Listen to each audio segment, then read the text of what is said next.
And now it's time for finally another edition of What Would Jello Do? It has bothered me for a long time the way people on the other side are able to take language and twist it around, then other people just accept it. Like people who blow up clinics and kill abortion doctors and make women's lives miserable are somehow pro-life and they reflect family values. Those people hate kids. Once that child is born, they don't care anymore. No welfare, no school money. We got a prison cell for you later. We'll send you to war, maybe execute you, but that's it. Same thing with vote fraud. Somehow, Barack Starr and crew just fell asleep and allowed segregationists to take over the whole concept of vote fraud, that somehow there's this huge conspiracy of people of color jet setting from state to state or piling up in buses to vote in more than one state at once, even it's like Florida and Hawaii within an hour of each other or something. The real vote fraud, of course, is that George W. Bush stole not one but two presidential elections. Yes, even John Kerry admitted later he thought the '04 one was stolen because there were so many people of color who were prevented from voting in places like Ohio.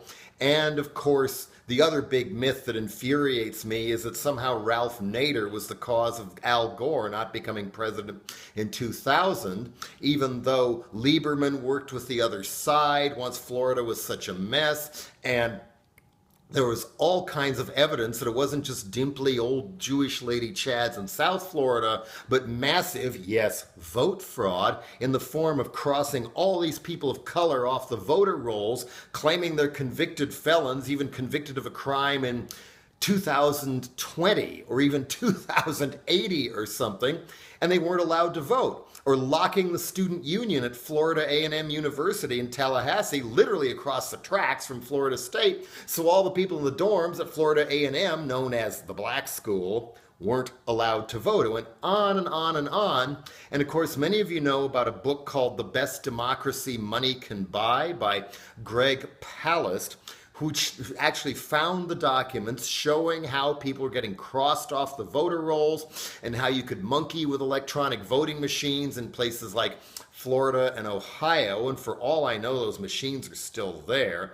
I'm not sure. So where is the real vote fraud coming from? Well, GREG Palast has not only updated his book, but now has a film that's going around being shown in everything from black churches to theaters and hopefully somehow on your computer screen in your living room if you can get a hold of it, because this not only briefly recaps how Bush and crew stole the 2004 elections, and in between, Brother Jeb monkeyed with it again to get reelected governor in 2002 in Florida over Janet Reno.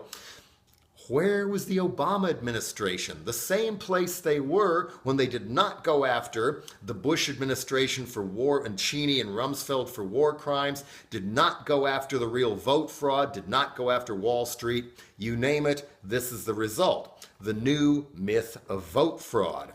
So, the DVD's out too, by the way.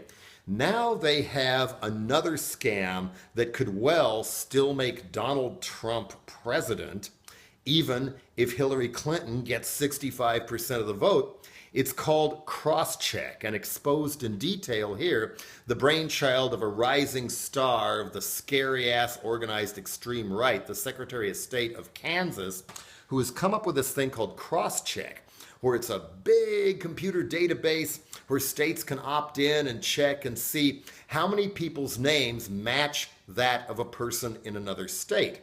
If your name is something like George Washington, you are in serious trouble, because the way they've made these lists is 75% of people named Washington, according to Palast, are African American. If your name is Jorge Garcia, boy, you might have voted in 6 states last time. They're going to cross you off the rolls in all of them. And the claim is they have middle names, they have social security numbers, the list is all classified, a big secret. with no help from WikiLeaks or Edward Snowden. Palast found the list, no middle names, no social security numbers, calculating as many as 7 million people may discover they can't vote when they either show up to vote or just send in their ballot and it gets tossed away and they have no idea they weren't even allowed to vote. A long-term veteran African-American state legislator in Alabama discovered his name was suddenly off the voter rolls as well. This is how they plan to steal the election. This is the real vote fraud. 29 states have opted into cross-check, and one of them just might be yours. So in the meantime, go to GREG PALAST, GREGPALAST.com, and look at some snippets, see if you can get the DVD. Maybe the whole thing's up on YouTube by now. I have no idea.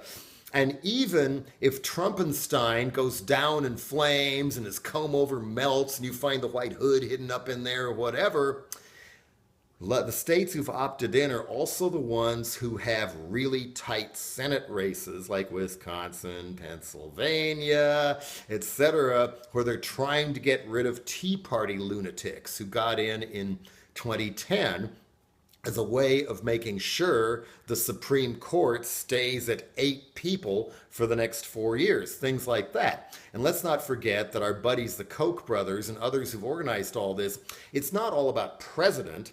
It's not all about governor or senator. They've been monkeying with state legislatures en masse too, which is why you got so many states passing these voter restriction laws when they suddenly had Tea Party Republican House, Tea Party Republican State Senate, Tea Party governor, and all hell broke loose with Scott Walker, John Kasich, Mike Pence.